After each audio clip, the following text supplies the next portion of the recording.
ouais, non, ça va. Donc il a mis, je sais plus ce qu'il a dit ce matin. Coordinateur associatif. Coordinateur associatif. Ah, c'est bon, je marque, tout va bien. Bon. On arrive ensuite au témoin. Donc un lycéen, ça va, il gère. Une étudiante, ça va, il gère. Après, pour Laurence, on lui dit Maréchal Foch, la rue, il écrit Joffre. Mais ça, on s'en est rendu compte après, hein, parce que mercredi, la mairie m'a appelé en me disant il y a un problème avec votre dossier. C'est pas du tout les mêmes adresses, ça va pas pouvoir le faire. Moi, je pouvais pas la rappeler du tout. La nana est partie en long week-end. J'ai réussi à la rappeler 10 minutes avant qu'elle parte en long week-end. Sinon, le dossier n'était pas déposé, on serait pas là, ça serait la fête. Mais bon, grâce à ce toujours gentil monsieur, très efficace, très compétent. Arrivé à Odile, Community Project. Ah non, ça va pas être possible. Non, non, là, c'est pas possible, on va pas pouvoir le dire. Il faut trouver autre chose. Project manager, c'est quoi? 3 mots en anglais à la suite. Pour un adjoint au maire à Cournon, visiblement, c'est... Donc, on a fini par mettre chef de projet. Et ensuite, on a déposé le dossier en pensant que tout était bien et on est parti. Et Loïc n'a pas mangé. Mais il a survécu quand même, c'est bien. Deuxième épisode de la saison. Elle avait prévenu, hein, c'est long.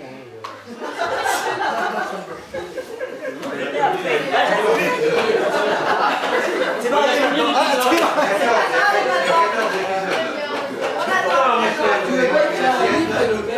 Donc on prépare tout. Enfin, je prépare tout, n'est-ce pas? Parce que lui, il n'a rien fait. Il faut quand même que les choses soient claires et nettes. Il a coupé le chorizo pour les câbler. Tout le reste, c'est moi. Hein. Alors on a...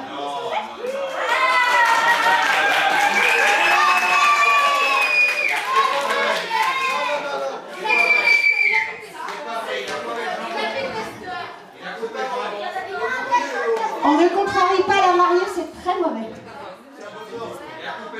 Si, c'est vrai, il est parti 4 jours à Amsterdam, voir les Italiennes. Ok, d'accord. Donc on prépare le mariage, etc. Donc vous avez pu voir qu'il y a eu un léger changement de demoiselle d'honneur en cours de route. On est parti d'une petite blonde pour arriver à une grande brune. Voilà. Épisode suivant, la mairie. Donc là, vous étiez quasiment tous là, vous avez quasiment tous vu. Bon, voilà comment ça s'est passé. Quatrième épisode, le discours de la mariée. Est-ce qu'il n'a pas encore commencé? Dommage, ça va, mon dit, tu te choques, une petite pause pipi, non? Celle-là? Bon. Parce qu'il faut faire ça. Le discours de la mariée. Et la mariée, c'est moi, pour ceux, les hommes notamment, qui ont toujours un peu de mal. C'est moi. Vous voyez, la dame en blanc, tout ça, c'est...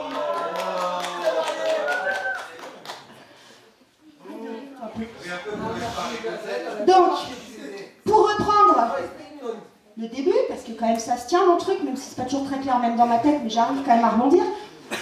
Ce fameux soir où on parlait de mariage avec mon frère et de ma nièce, etc., mon frère m'a dit « Toi, tu pourras jamais te marier parce que tu n'arrives pas à tenir quoi que ce soit au niveau traditionnel, tu fais rien comme tout le monde, et que chaque fois que tu fais un truc, ça marche de travers. » Donc on est parti un peu sur un trip, ce que ça pouvait donner un mariage avec moi.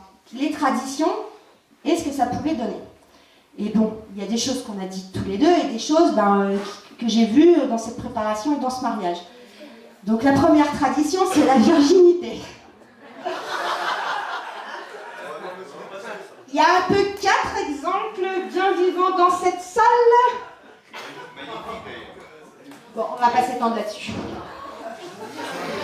Il y a des jeunes là quand même. Donc la deuxième tradition... Qu'est-ce qu'elle a? Non, Claire, on n'a dit pas tout de suite l'adoption. La deuxième tradition, c'est les talons hauts. Donc avec mon frangin, on est parti dans un délire parce qu'il disait, vu la taille des robes de mariée, il faut quand même que tu mettes des talons hauts et des très hauts. Donc je me suis contentée de 6 cm, ce qui est déjà très dur, j'ai mal aux pieds. Et j'ai quand même fait croire à tout le monde pendant 6 mois que j'allais être en Converse. Et ça a bien marché parce que la semaine dernière, pour l'enterrement de vie de jeune fille, il fallait les entendre. Bah, tu vas quand même pas faire ça. Va, babou, bordel, il y a des ballerines à 4,99€ la paire. Donc, mais non, avec mon frangin, il disait carrément, tu prends du 15 cm, Victoria Beckham, etc. Donc, vous imaginez un peu comment j'aurais fait moi pour marcher avec 15 cm de talons. Non, mais vous visualisez le truc. plus, elle aurait été plus grande que moi, donc bon. Mais je suis déjà avec les talons 6 déjà, mais bon. Donc vous imaginez, je n'aurais pas pu me déplacer. Il aurait fallu que mes témoins me portent discrètement, comme ça. Puis moi, j'aurais juste bougé les jambes pour faire style. Donc Mélanie et Odile, vous voyez un peu à quoi vous avez échappé quand même, vous portez toute la soirée, tout ça. Après, pour danser, il aurait fallu que mon mari me soulève un peu, puis j'aurais fait comme ça pour faire style, mais non. Bon alors Loïc, je l'aime beaucoup, mais enfin c'est pas Schwarzenegger quand même. Vous imaginez me porter comme ça, donc bon. Donc on va dire que c'est une tradition à moitié respectée, les talons, hein, on va dire. Bon. Ensuite, dans le style tradition, il y a les dragées. Les dragées, c'est censé représenter la fécondité. On va peut-être arrêter là. Je ne sais pas si vous êtes d'accord, mais on fait quand même 6 enfants à nous deux. Donc c'est pour ça que dans les petits ballotins, ça fait plus vite et ça évite la fécondité. Il n'y a pas de vrai dragée aux amandes. C'est pas la peine de chercher, vous en trouverez pas. C'est pas la peine, Monique, d'imaginer qu'il va y avoir une fille. Il n'y a que les garçons maintenant, la grande elle est partie, il n'y aura pas de fille en plus. C'est plus possible. Donc bon, après il y a aussi une grande tradition. Là, c'est celle que je préfère, je crois. C'est la tradition du moment de doute de la mariée avant le mariage. On voit ça dans tous les films américains. Le moment où, alors déjà, les Américains sont un peu cons, parce que juste avant le mariage, ils laissent la mariée 5 minutes toute seule dans une pièce. C'est le truc à ne pas faire. Moi, ils m'ont pas laissé, hein. Je peux vous dire que j'en avais une derrière le dos tout le temps. Hein. Et j'ai pas pu douter, c'était pas possible. Donc la mariée, elle est là, puis oh putain, où est-ce que je ferais mon beau ça? Et puis elle a sa copine, sa meilleure copine qui arrive, et elle fait oh putain, Johanna, je sais pas si je dois me marier avec Peter. Parce que quand même, peut-être que j'aime encore Bob, alors est-ce que je dois le faire ou pas? Là, la copine, on pourrait se dire, elle va faire, mais oui, attends, tu l'aimes, voilà. Elle dit, bah ouais, après tout, c'est vrai que Bob, t'as passé 12 jours avec lui, t'as trompé 49 fois en 12 jours, mais ça vaut le coup de réfléchir, effectivement. Puis généralement, il lui dit, va dans une roseraie déserte et éloignée, réfléchir un moment. On fait pas ça, on n'envoie pas une mariée loin du lieu du mariage. Moi, de toute façon, je le faisais pas, hein, parce que vous avez vu le temps de merde déjà. En plus, une roseraie dans le coin, il n'y en a pas. Vous avez vu après pour monter à la mairie, avec ma robe et mes talons de 6 cm, non, donc c'était pas possible. Donc elle arrive, Kimberly, on va dire, hein, parce que c'est très américain, elle arrive dans la roseraie, puis comme elle est blonde et un peu conne, comme on vient de dire, elle passe sa main comme ça sur les aiguilles, tu vois. Explique. Bah oui, parce que les roses, elle se croit dans Gladiator, là, dans le blé, là, tout, mais non, ça marche pas avec les roses, tu te piques. Et là, je trouve ça fantastique dans les films américains, la nana, elle a 3 gouttes de sang sur le bout du doigt et elle fait « Ah, ça me rappelle la fois où avec Peter, on était sur la plage, à cheval, et qu'on galopait dans les algues, comme ça, avec le sable. Et c'était trop bien parce que j'étais derrière Peter, et le cheval de Peter, il m'envoyait de la boue, du sable et de l'eau, comme ça allait dans la figure, c'était trop bien, oui, il n'y a pas de doute, c'est lui que je vais épouser. » Donc ça, c'est une tradition que je ne respecterai pas non plus, parce que je vous dis tout de suite, et je te le dis tout de suite, si un jour on va faire du cheval sur la plage, je me mettrai devant. Et c'est lui qui se prendra le sable et l'eau dans la gueule. Enfin, il faut que ce soit clair aussi, hein. On est d'accord. Donc bon, Kimberly revient. Puis alors pendant tout ce temps-là, il y a quand même les invités. Ils sont là, ils attendent, ça fait à peu près 14 fois que l'orchestre il joue. La mariée elle n'arrive pas, tout le monde est comme ça. Alors il y a le prêtre qui est comme ça, parce que bon, généralement dans les films américains, les prêtres ils ont un certain âge, donc ils ont un peu des problèmes de prostate. Alors il est là, elle va arriver, cette mariée. Donc à ce moment-là du film, vous regardez Amandine, elle est là, elle compatit. Oh ouais, je comprends trop, il a trop envie de faire pipi, il ne peut pas y aller. En tant que femme enceinte, je compatis avec le prêtre qui a envie de faire pipi. Les invités, ils sont là, ils n'en peuvent plus. Parce que dans les films américains, les mariages, ça vaut au moins 2 millions de dollars. Hein, il y a des trucs partout, mais ils sont assis sur des chaises de merde. Vous avez jamais fait gaffe? Il y a des rangées de chaises en bois, mais ça a l'air super inconfortable. Il n'y a même pas de dossier, de coussin. Alors on voit les invités, ils sont comme ça, pendant que l'autre, elle est dans sa roseraie, là. Oh là là, Peter, je me suis piqué, tout ça en reprend. Puis alors il y a la meilleure copine qui est là, mais qu'est-ce qu'elle fait? Elle est où? Elle va arriver ou quoi? Ben non, elle n'arrive pas. Alors les invités, ils sont là, le prêtre, il n'en peut plus, puis là, on dit, oh, le pauvre. Bon, c'est comme ça. Et finalement, elle se décide, Kimberly, elle revient, puis elle vient pour épouser Peter. Donc, comme elle est super contente de sa décision, elle embrasse tout le monde, donc à chaque fois, elle fout du sang sur tout le monde. Hein. Donc bon, c'est la galère, il y a les autres robes, les smokings, il y a du sang partout. La petite demoiselle d'honneur de 4 ans, elle lui fait comme ça, elle lui met plein de sang, on dirait une zombie après. Enfin bon, c'est super. Donc finalement, Kimberly, elle arrive, vous allez m'épouser, machin, Peter, tout se passe bien, etc. Le prêtre, il est quand même limite, parce que quand on regarde bien, il y a une flaque au pied du prêtre.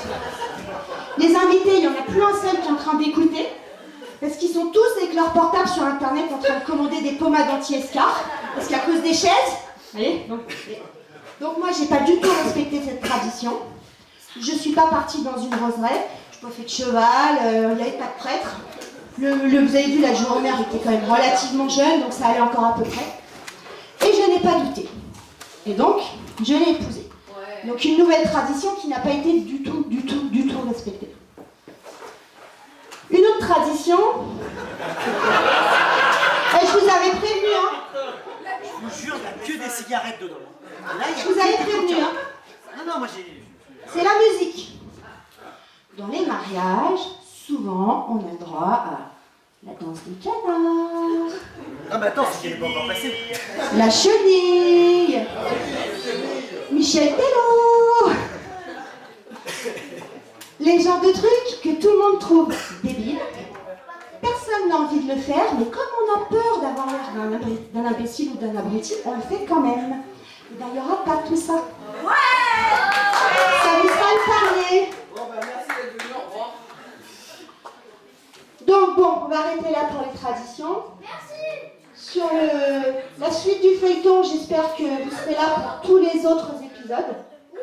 Comme vous avez été là pour les premiers. Et pour finir quand même, parce que je vous ai dit qu'il allait y avoir de l'émotion, alors je veux dire pour l'instant, niveau émotion, c'était quand même un peu limite. Si on veut avoir le premier prix au Festival de Cannes, il faut quand même monter un peu le niveau. Donc au niveau émotion, je dirais quand même une petite chose. C'est que mon petit frère, qui n'est plus avec nous, il a quand même été là. Toute la journée. Comme s'il avait soufflé dans mon oreille et qu'il m'avait dit « C'est bien, sister, t'as choisi le bon. » Parce que j'ai aucun doute qu'il se serait super bien entendu, peut-être un petit peu trop des fois, mais bon. Donc voilà. Donc je voudrais qu'on lève notre verre, ceux qu'on a un sous la main. À mon frère, à Nicolas. Et bonne fin de soirée.